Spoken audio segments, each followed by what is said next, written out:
الرحمن الرحیم الحمدللہ رب العالمین اللہم ایک نعبد و ایک نستعین الصلاة والسلام والتحیۃ والاکرام علی سید اسلم فی الوجود صاحب دائرۃ الوجود و صاحب المقام المحمود صاحب الوقار والسکینہ المدفون بالارض مدینہ صاحب کوكب دری و صاحب اللواء الحمد ثم الصلاة والسلام علی سیدنا و ساندنا و حبیبنا و شفیع ذنوبنا و طبیب قلوبنا ابی القاسم محمد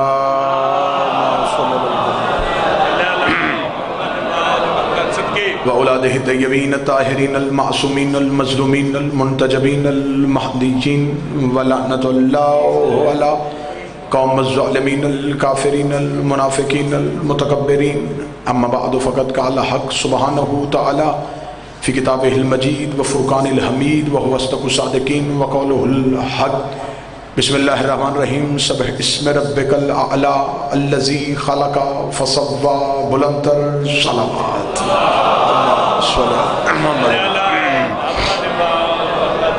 محبان نبی و اہل بیت نبی حبداران رسول و اہل بیت رسول، دعا ہے کہ آل محمد کا عظیم خالق ہماری اس عظیم ترین عبادت کو اپنی بارگاہ میں شرف قبولیت عطا فرمائے۔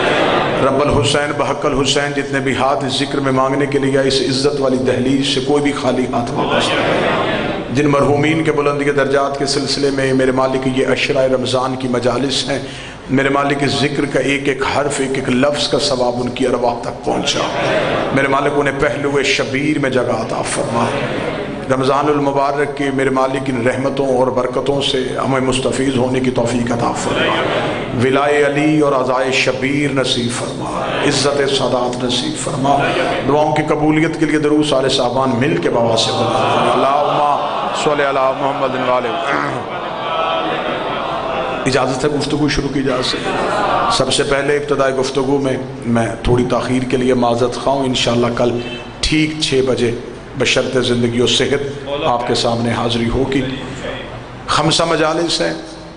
مجالس کا موضوع اور بنیاد میں نے اللہ کے قرآن سے ایک سورہ رکھی ہے جس کا نام ہے سورہ اعلیٰ۔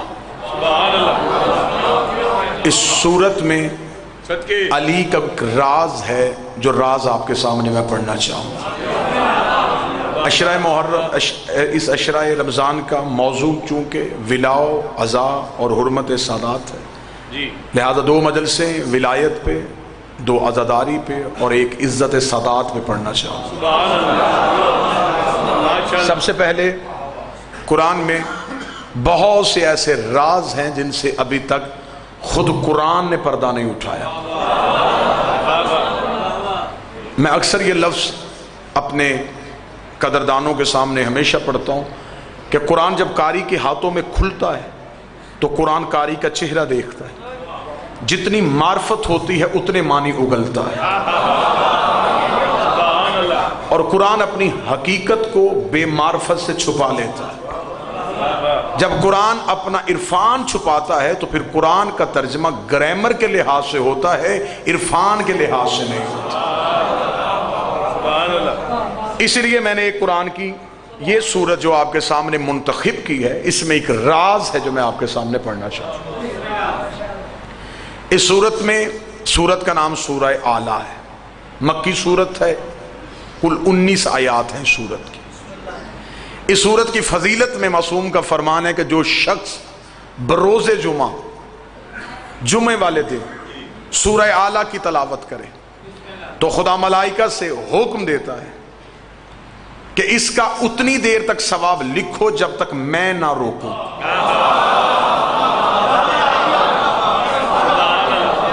اس کا ثواب اتنی دیر تک تحریر کرتے رہنا جب تک میں خدا خود نہ روکوں۔ اور معصوم فرماتے کہ جب اگلی جمعہ پھر وہ سورہ اعلیٰ کی تلاوت کرتا ہے تو ملائکہ کہتے پروردگار اب کیا حکم ہے، ابھی تو پچھلا ثواب ہی نہ لکھا گیا تھا، اس نے پھر سورت کی تلاوت کر دی۔ آواز ربوبیت آتا ہے، تم صرف اتنا لکھو کہ اس نے پڑھی، شمار میں قیامت والے دن کرو۔ یعنی کہ معصوم نے استعارہ دیا کہ اس سے مراد یہ ہے کہ اس کا ثواب شمار میں آ ہی نہیں سکتا. سب ہے اسم ربک الاعلی، تسبیح کر اپنے رب کے اسم کی جو اعلیٰ ہے. عزت والے چہرے، معرفت والے چہرے، تسبیح کر اپنے رب کے اس اسم کی جو اعلیٰ ہے. اس کا مطلب ہے کہ یہاں دو تذکرے ہو رہے ہیں. رب کا ذکر علیحدہ ہو رہا ہے، اسم کا ذکر علیحدہ ہو رہا ہے. تسبیح کر اپنے رب کے اس اسم کی جو اعلیٰ ہے. الذی خلق فسوا، وہ اسم وہ ہے جو پہلے خلق کرتا ہے پھر سنوارتا ہے.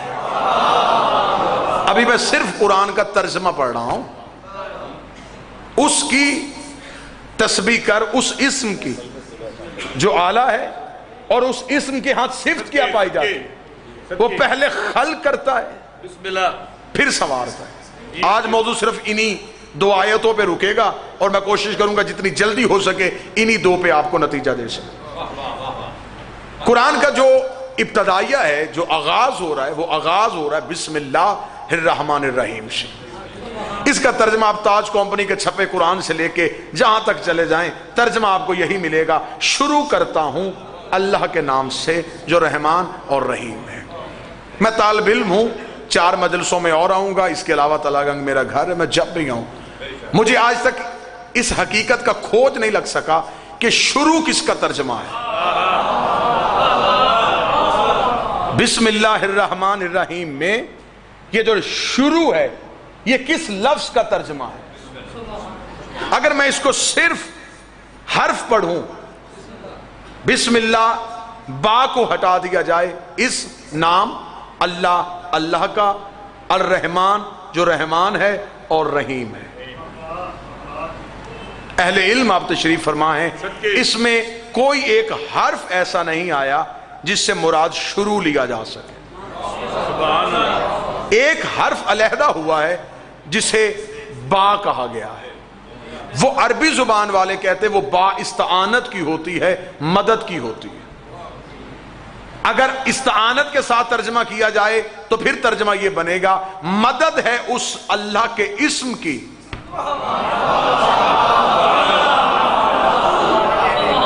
اور یہ اہل علم سے میں داد لینا چاہوں گا کہ جتنے بھی حروف وجود میں پائے، ہر حرف نقطے سے ظاہر ہوا. کوئی بھی حرف اپنی ذاتی وجود نہیں رکھتا. آپ الف لکھنا چاہیں تو پہلے نقطہ لگے گا، پھر الف بنے گا، نقطہ لگے گا تو با بنے گی. ہر حرف نقطے سے وجود پایا. معصوم فرماتے ہیں کہ نقطے نے با کو وجود دیا، با نے اسم کو ظاہر کیا، اسم نے اللہ کو ظاہر کیا، اللہ نے صفت رحمان کو ظاہر کیا، صفت رحمان نے صفت رحیم کو ظاہر کیا. اس کا مطلب رحیم ظاہر ہوا رحمان سے، رحمان ظاہر ہوا اللہ سے، اللہ ظاہر ہوا اسم سے. اگر یہ اسم سمجھ میں آ گیا تو اب پھر واپس سورہ اعلیٰ میں آنا. خدا اگر تسبیح کر اس اسم کی جو اعلیٰ ہے، تسبیح کر اس اسم کی جو اعلیٰ ہے. یہاں بھی اسم ظاہر کر رہا ہے اللہ کو، وہاں بھی تسبیح کا حکم دیا جا رہا ہے. تسبیح کر اس اسم کی جو اعلیٰ ہے. اور میں نے یہ پہلے کہا یہ سورت مکی سورت ہے، اور جس وقت یہ سورت نازل ہوئی اس وقت ابھی نماز کا حکم نہیں آیا. یہ بات ذہن میں رکھیے گا کہ جس وقت یہ سورت نازل ہوئی ہے اس وقت نماز کا حکم نہیں آیا. خدا کہہ رہا ہے کہ تسبیح کر اپنے رب کے اس اسم کی جو اعلیٰ ہے. خدا نے اسم نہیں بتایا کہ وہ اسم کون ہے، خدا نے آگے اس اسم کی صفت بتا دی ہے. الذی خلق وسوا، جو پہلے خلق کرتا ہے پھر اسے سنوارتا ہے. اب آؤ قرآن سے پوچھتے ہیں کہ اللہ کا قرآن تو بتا کہ وہ اللہ کا کون سا راز ہے جو پہلے خلق کرتا ہے اور پھر سنوارتا ہے. ہمیں قرآن میں اس کی نشاندہی مل گئی جب خدا نے کہا بسم اللہ الرحمن الرحیم فَإِذَا سَوَيْتُ وَنَفَخْتُ فِيهِ مِن رُوحِي، جب میں آدم کو بناؤں اور سواروں، جب میں آدم کو بناؤں اور سواروں. اس کا مطلب ہے کہ خدا کہہ رہا ہے کہ آدم کو بنایا بھی گیا ہے، آدم کو سوارا بھی گیا ہے، اور یہاں سورہ اعلیٰ میں کہہ رہا ہے کہ تسبیح پڑھ اس اسم کی جو پہلے بناتا ہے پھر سوارتا ہے، پہلے بناتا ہے پھر سوارتا ہے۔ خدا نے اگلی جگہ قرآن میں کہا یا ابلیسو ما منعک ان تسجد لما خلقت بیدی، ابلیس تجھے کس نے منع کیا اسے سجدہ کرنے سے جسے میں نے بنایا اپنے دو ہاتھوں سے، جسے میں نے بنایا اپنے دونوں ہاتھوں سے۔ اب میں نے ایک لمحہ مجمع کا ضائع نہیں کیا، اس کا مطلب کہ بات نتیجے تک پہنچ گئی کہ کوئی ہے جس نے آدم کو خلق کیا تھا، وہی جس نے خلق کیا تھا وہی اسم کہلاتا ہے۔ کوفے کا منبر تھا، منبر کا آخری زینہ تھا، زینے پہ حسین کا بابا تھا۔ ایک سائل مجمع کو چیرتا ہوا آیا، اس نے کہا اگر اللہ کا جسم نہیں ہے، جسمانیت نہیں ہے، پھر وہ کون سے ہاتھ تھے جس نے آدم کو خلق کیا تھا؟ علی نے اپنی ابا کو کھولا، اپنے دونوں ہاتھوں کو ظاہر کیا، ظاہر کیا کہ یہ وہ ہاتھ ہے جنہوں نے آدم کو خلق کیا۔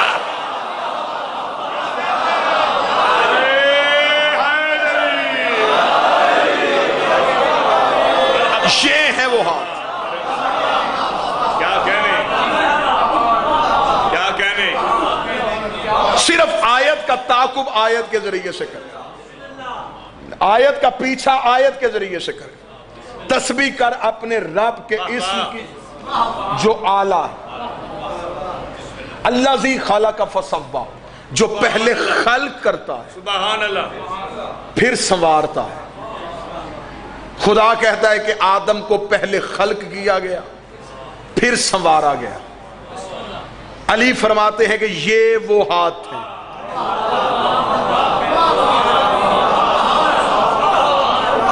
جنہوں نے بنایا۔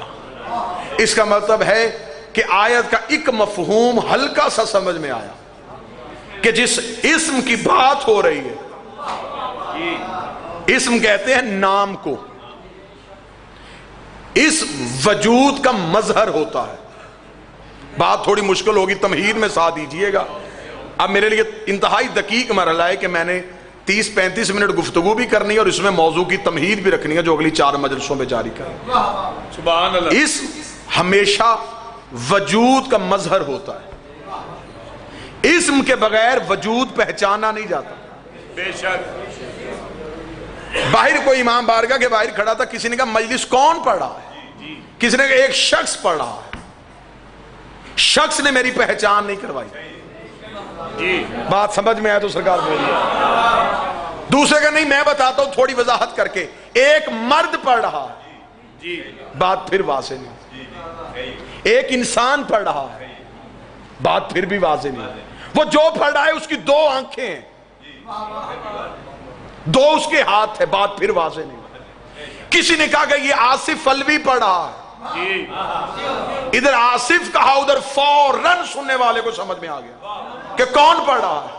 اس کا مطلب ہے کہ اس سے پہلے جو کچھ کہا جاتا رہا وہ اسم نہیں تھا جس سے میں پہچانا نہیں جا سکا۔ پہچانا تب گیا جب میرا اسم لیا گیا۔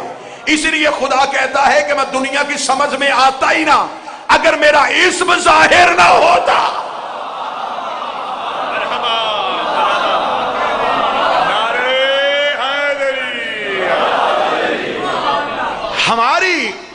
ہمارا قصور صرف یہ ہے، ہم اسم کو اللہ نہیں کہتے، لیکن ہم کہتے ہیں کہ اسم مظہر وجود ہے۔ اگر یہ اسم ہی نہ ہوتا، بات مشکل تو نہیں ہو گئی سر؟ تو یہ وجود پہچانا کیسے جانا؟ آگے آئیں تو آگے آ کے اسم کی بھی 3 قسمیں ہیں۔ ایک ہوتا ہے اسم مکتوبی، لکھا ہوا، جی اس سے بھی پہچان نہیں ہوتی۔ ایک ہوتا ہے اسم تدوینی، سنایا ہوا، اس سے بھی وضاحت نہیں۔ ایک ہوتا ہے اسم حقیقی، وضاحت صرف اسم حقیقی کرتا ہے۔ یہی وجہ تھی کہ کوفے کے منبر میں میرے مولا امیر ممکنات بیٹھے تھے، یہاں مجمع میں سے ایک شخص اٹھا، اس نے اٹھ کے کہا یا علی آپ نے اللہ دیکھا ہے؟ علی مسکرا کے فرماتے میں اسے سجدہ کرتا ہی نہیں جسے میں نے دیکھا نہ ہو۔ سبحان اللہ۔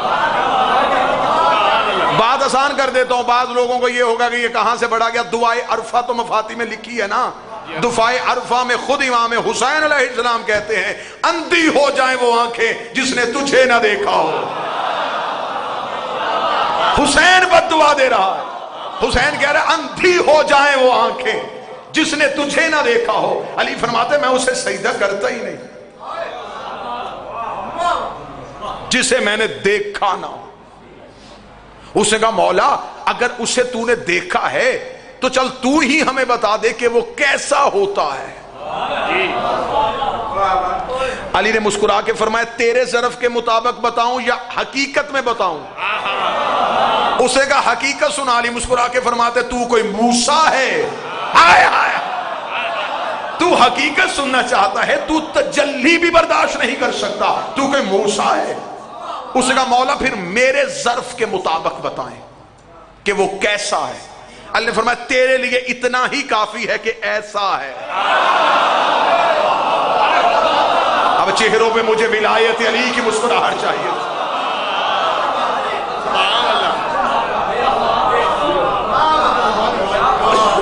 اور التوحید شیخ صدوق کی مشہور ترین مذہب شیعہ کی کتاب, اس میں صادق بادشاہ سے ایک شخص نے پوچھا مولا توحید کسے کہتے ہیں. مولا نے فرمایا کس کی, تیری یا میری. اس نے کہا مولا اللہ تو ایک ہے. فرمایا ہر کسی کا خدا اس کے ذہن کے مطابق ہوتا ہے. ہر کسی نے اپنے ذہن میں اپنے خدا کا ایک سکیچ بنایا ہوا ہے, وہ اپنے تصور کو خدا سمجھتا ہے. فرمایا جسے تم خدا سمجھتے ہو ہم 14 اسے نہیں سمجھتے. تمہارے نزدیک بیٹا دینے والا خدا, رزق دینے والا خدا, بارشیں برسانے والا خدا, سبزہ اگانے والا خدا, زندہ کرنے والا خدا, موت دینے والا خدا. فرمایا ہمارے ہاں یہ نہیں. اس کا مولا آپ کے ہاں کیا ہے. فرمایا ہمیں وجود دینے والا خدا.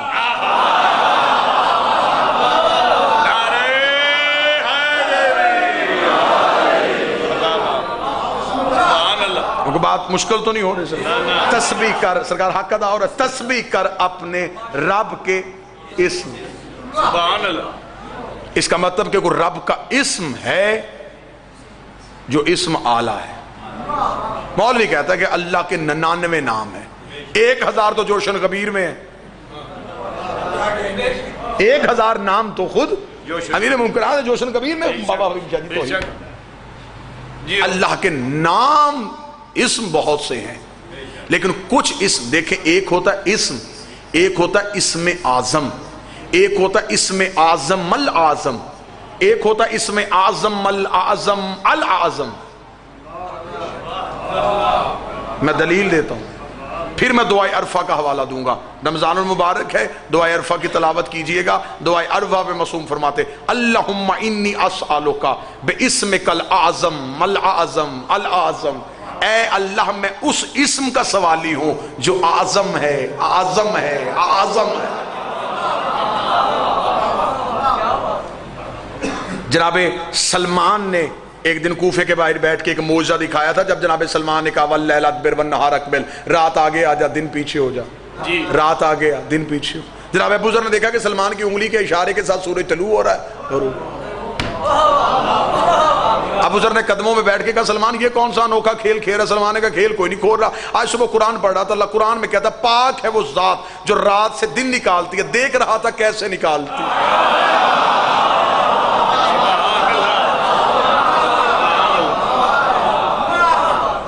اتنا کہنا تھا.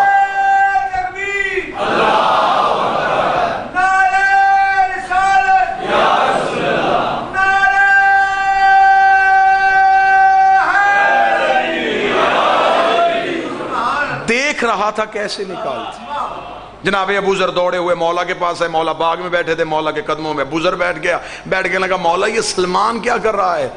یہ سلمان کے پاس کون سا اسم اعظم ہے. جملہ سننا جنہیں ولایت علی میں جھومنا ہے. جب ابو ذر نے کہا مولا سلمان کے پاس کون سا اسم اعظم ہے. علی زیر اللہ مسکرا کے فرمایا ابو ذر تجھے نہیں پتا, سلمان کو ہماری محبت نے اسم اعظم کر دیا. سلمان کے پاس اسم اعظم نہیں, ہماری محبت نے اسے خود اسم اعظم کر دیا.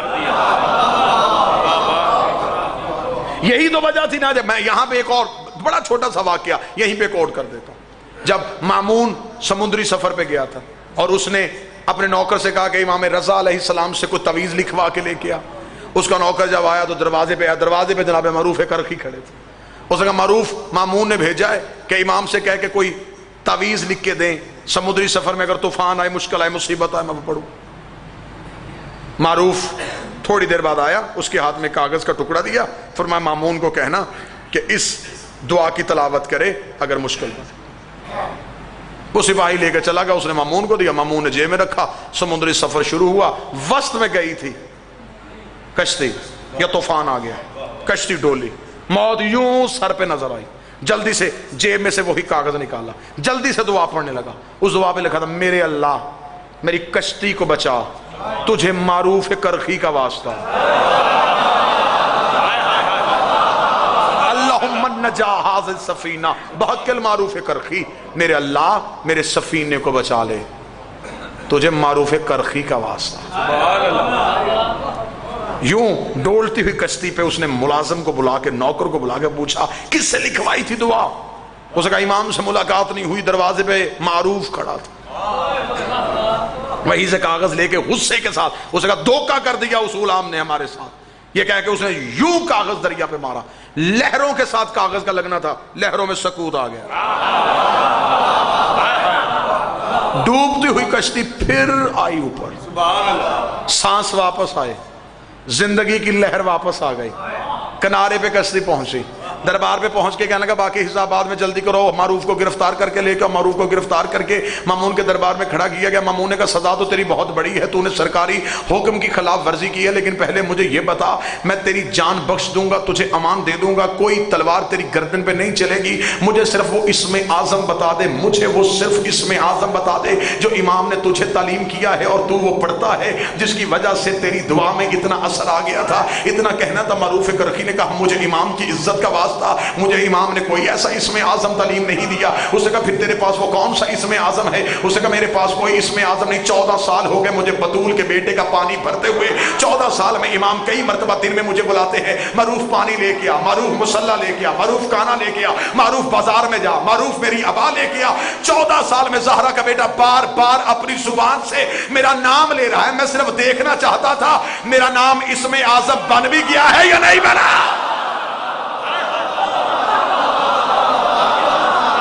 ان کی زبان سے نکل گیا. تو جن کے نوکروں کا نام اسم اعظم ہو. یہاں پھر آج کی اس تقریر کا پہلا قیمتی نقطہ بے شک سمجھیے گا, لیکن یہ سمجھیے گا یہ 14 اسم اعظم نہیں, اسماء حسنہ ہے.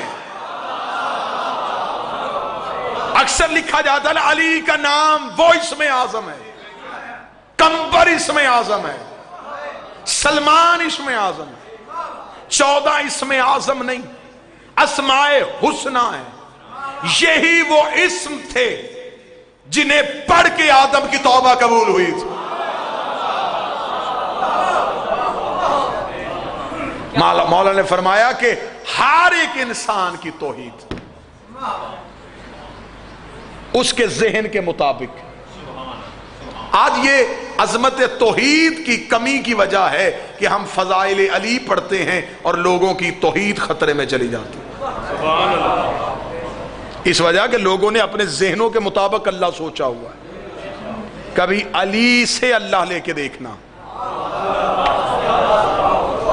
پھر فضائل علی سن کے کبھی بھی تمہاری توحید خطرے میں نہیں جائے گی. اس بندے کو میرا مفت مشورہ ہے جس کا فضائل علی سن کے عقیدہ توحید کمزور ہوتا ہو, وہ فضائل علی نہ گھٹائے, اپنا عقیدہ توحید بڑھائے. اتنا گند ہو اس کا عقیدہ توحید کے فضائل علی سن. تسبیح کر اپنے رب کے اس اسم کی جو اعلیٰ ہے. الذی خلق فسوا, سبحان اللہ, جو خلق بھی کرتا ہے سنوارتا بھی. الذی قدر فہدی, پھر وہ قدروں کے مطابق ہدایت بھی دیتا ہے. آئے حسن دیکھو ذرا قرآن کا. سبحان اللہ. پہلے خلق کرتا ہے, پھر سنوارتا ہے, پھر جتنی اس کی قدر ہوتی ہے اس کے مطابق اسے ہدایت دیتا ہے۔ اب اس کا مطلب ہے کہ قرآن نے اسم کی دوسری صفت بتائی۔ اس میں دوسری صفت یہ ہے کہ وہ ہدایت دیتا ہے۔ اگر کسی مولوی کو شک ہو کہ علی ہدایت نہیں دیتا، آؤ میں تمہیں کوئی چپ ہادی دکھاتا ہوں۔ خدا کہتا ہے ان اول بیت وضع للناس للذی ببکۃ مبارکہ وہدی للعالمین، بے شک ہم نے انسانیت کا پہلا گھر مکہ میں بنایا اس لیے کہ وہ عالمین کو ہدایت کرے۔ لفظ ذہن میں رکھنا کہ اسم کی صفت یہ ہے کہ اسم ہدایت کرتا ہے۔ خدا کہتا ہے کہ کعبہ وہ گھر ہے جو ہدایت کرتا ہے۔ اب رکھ مولوی کے سر پہ قرآن کہ کعبہ کیسے ہدایت کرتا ہے؟ کعبہ تو ایک اینٹوں کا گھر ہے، ہاتھی کا بولنا ضروری ہوتا ہے۔ کعبہ چپ رہ کے کیسے ہدایت کرتا ہے؟ خدا کہتا ہے ہدی للعالمین، عالمین کو ہدایت کرتا ہے، صرف مسلمانوں کو نہیں، کل عالمین کو ہدایت کرتا ہے۔ کون؟ کعبہ۔ اللہ کعبہ تو چپ گھر ہے، یہ کیسے ہدایت کرتا ہے؟ اس کی میں مثال دوں گا تاکہ ہر ذہن تک بات پہنچ سکے۔ اکثر ہم نے دیکھا ہے کہ باپ بیٹے کو لے کے بازار سے گزر رہا ہو تو وہ ایک بلڈنگ کی طرف اشارہ کر کے کہتا بیٹا میں اس اسکول سے پڑھا ہوں۔ پڑھایا اسکول نے نہیں۔ اب تو میں بڑی سادہ مثال دے رہا ہوں، اس اسکول میں کوئی ٹیچر تھا لیکن اشارہ بلڈنگ کی طرف ہوا۔ بندے کہتے جی مجھے اس ہاسپٹل سے شفا ملی ہے، دکھائی بلڈنگ، صحت ڈاکٹر نے دی، شفا کے موجب وہ بنا تھا۔ جی میں نے اس مسجد سے قرآن پڑھا ہے۔ قرآن مسجدیں نہیں پڑھاتی، مسجدوں میں حافظ ہوتے ہیں۔ ہسپتال نبضیں نہیں دیکھتے، ہسپتالوں میں ڈاکٹر ہوتے ہیں۔ سکول علم نہیں دیتے، سکول میں ٹیچر ہوتا ہے۔ کعبہ ہدایت نہیں کرتا، اندر دیکھ اندر کوئی ہاتھی ہوتا، کوئی ہاتھی ہے جس کی وجہ سے کعبہ ہدایت کی وجہ بنا۔ یہی وجہ ہے کہ پہلا بھی کعبے میں آیا، آخری بھی کعبے میں آئے گا، پہلا ہاتھی بھی کعبے میں، دوسرا بھی کعبے میں۔ نازل ہوئے، اسم پیدا نہیں ہوتا، اسم وجود کا مظہر ہوتا ہے۔ جیسے وجود ہے ویسے مظہر ہے۔ یہیں پہ بس آج کی گفتگو یہیں پہ رکے گی اور انشاءاللہ اس سے اگلی آیات اور پھر ولایت کا ایک خوبصورت جام کل والی گفتگو میں آپ کے سامنے آ جائے گا۔ اسم ہمیشہ وجود کو ظاہر کرتا ہے۔ سبحان اللہ۔ اس لیے خدا نے قرآن میں کہا لیسا کمثلہ شیء، میری مثل کوئی نہیں، وکمثلہ نوری، لیکن میری نور کی مثل ہے۔ خدا نے کہا کہ میری مثل کوئی نہیں، مثل ہے۔ مثل اور مثل لکھنے میں ایک جیسے ہیں، فرق ہے زیر اور زبر کا، لیکن معنی میں اتنا فرق ہے۔ مثلا میں پھر آسان کرتا ہوں، پھر آسان مثال دیتا ہوں۔ کوئی میری طرح تقریر کرے وہ میری مثل ہے، مثل نہیں۔ میرا بیٹا مجھ جیسا پڑھے وہ میری مثل ہے، مثل نہیں۔ مثل کیا ہے؟ میں آئینے کے سامنے کھڑا ہو جاؤں، یہ جو اندر نظر آ رہا ہے یہ مثل نہیں، یہ مثل ہے۔ یہ میں بھی نہیں، جدا بھی نہیں۔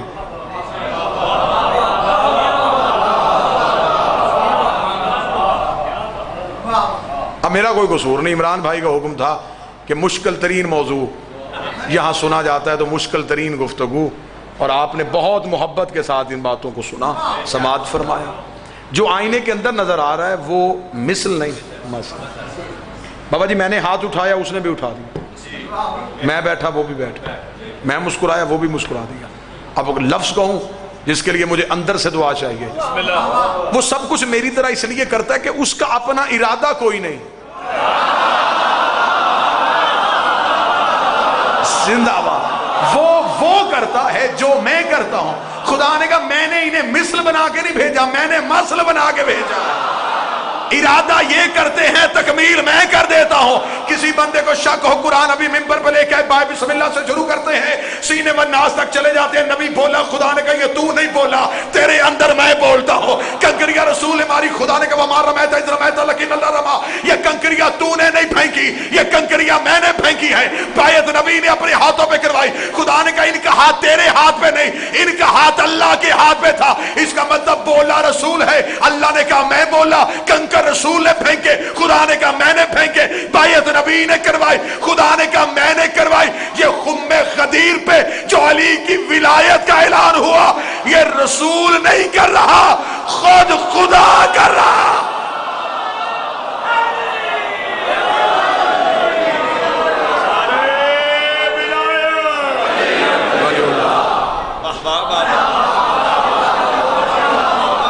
یہ جو اندر ہے یہ مسئلہ کیونکہ اس کا اپنا ارادہ کوئی نہیں خدا کے ہاں کیفیت کوئی نہیں ان کے ہاں ارادہ کوئی نہیں وہ اٹھے بیٹھے وہ خدا نہیں رہتا کیوں اس کے ہاں کیفیت نہیں وہ کیفیتوں میں آتا ہی نہیں سونا جاگنا کیفیت ہے اٹھنا بیٹھنا کیفیت ہے اور یہی پہ جملہ سنیے گا راضی ہونا ناراض ہونا کیفیت ہے اور وہ کیفیتوں میں ہے ہی نہیں خدا کسی سے راضی نہیں ہوتا ثابت کرو نا مجھے علم منطق کے اعتبار سے ثابت کرو خدا کیسے راضی ہو سکتا راضی ہونا کیفیت ہے جو راضی ہوتا ہے اس کا کبھی نہ کبھی ناراض ہونا بھی ضروری ہے اگر وہ ناراض نہ ہو تو کیسے پتا چلے کہ اب راضی ہے اور جو ناراض ہوتا ہے اس کا راضی ہونا ضروری ہوتا ہے جو ایک کیفیت سے دوسری کیفیت میں ڈھل جائے وہ 14 کا خدا ہے ہی نہیں اس کا مطلب کہ خدا کے ہاں کیفیت نہیں راضی ہونا کیفیت ہے وہ خدا کے ہاں ہے ہی نہیں ان کی ہاں کیفیتیں ہیں ارادہ نہیں 14 کے ہاں کیفیتیں ہیں ارادہ نہیں اس کے ہاں کیفیتیں نہیں اس نے اپنا ارادہ انہیں دے دیا کیفیتیں انہیں دے دی اب بولتے یہ ہیں کلام اس کا کہلاتا ہے ہاتھ اٹھاتے یہ ہیں اعلان اس کا کہلاتا ہے راضی یہ ہوتے ہیں رضی اللہ وہ کہہ دیتا ہے اس کا مطلب رضی اللہ اسے راضی کرنے سے نہیں ہوتا 14 کو راضی کرنے سے ہوتا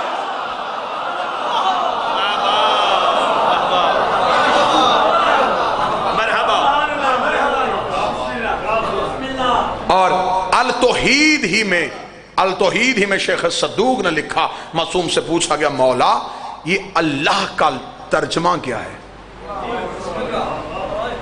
آج کا قیمتی موتی حوالے کرنا اللہ کا ترجمہ کبھی بھی نہیں ہوا کبھی کبھی آپ نے کبھی کسی مولوی سے اللہ کی ڈیفینیشن پوچھی ہو کہ اللہ کسے کہے اللہ وہ کہتے اللہ اسم ہے اللہ نام ہے اگر اللہ نام ہے تو شروع کرتا ہوں اللہ کے نام سے نام کے نام سے کیسے شروع ہو سکتا ہے بھئی اگر خود نام ہی ہے تو پھر نام کے نام کے ساتھ کیسے اللہ کا معصوم سے پوچھا گیا مولا یہ اللہ جو ہے اس کا مطلب کیا ہے اللہ میں 2 لام ہیں ایک چھپی ہے ایک ظاہر ہے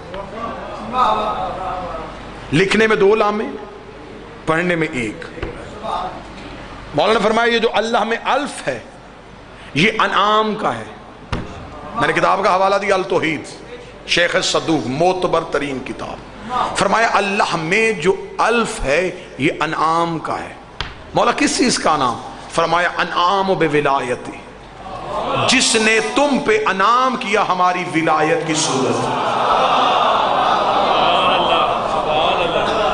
فرمایا جو اللہ میں لام ہے یہ لازم کا ہے اسے کہا مولا یہ کون سا لازم ہے فرمایا جو اس نے ہماری ولایت کو تم پہ لازم کیا یہاں میں اپنے پڑھے لکھے اور فقہی بھائیوں سے یہ گزارش کروں واجب ساقط ہو جاتا ہے لازم ساقط نہیں ہوتا واجب ساقط ہو سکتا ہے لازم ساقط نہیں ہوتا فرمایا اس نے ہماری ولایت کو جو لازم کیا، یہ لازم کی لام ہے اللہ کی لام۔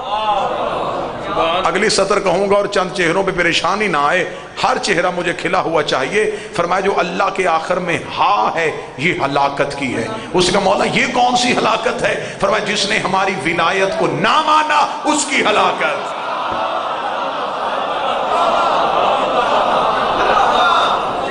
اب جب لفظ اللہ ہی میں ولایت چھپی ہے تو پھر اب اللہ کو عبادت سے کیسے نکالیں؟ بھئی اب اللہ کو عبادت سے کیسے نکالیں؟ یہی وجہ ہے کہ اس وقت تک نماز قبول نہیں ہوتی جب تک نماز میں بسم اللہ الرحمن الرحیم کی تلاوت نہیں۔ ابتدائیہ بھی ولایت سے ہے، اختتامیہ بھی ولایت ہے۔ ولایت اس اللہ کا اختیار ہے جو اس نے اپنی مرضی سے اپنے اسم کی صورت میں ظاہر کیا۔ انشاءاللہ کل والی گفتگو میں موضوع بھی مکمل ہوگا، صورت بھی۔ وقت کیا ہے؟ وقت محدود ہے، کل والی گفتگو میں انشاءاللہ آپ کے سامنے اس کی اگلی وضاحت ہو جائے گی کہ وہ خدا اس اسم سے کیا چاہتا ہے۔ اب انتہائی مختصر سے لمحات میں روزے دار بیٹھے ہوئے ہیں اور افطار سے پہلے اس مجلس کو تمام بھی ہونا ہے تاکہ آپ گھروں میں جا کے افطار کر سکیں۔ قسمت ہے جو وطن پہ تم عید کا چاند دیکھو۔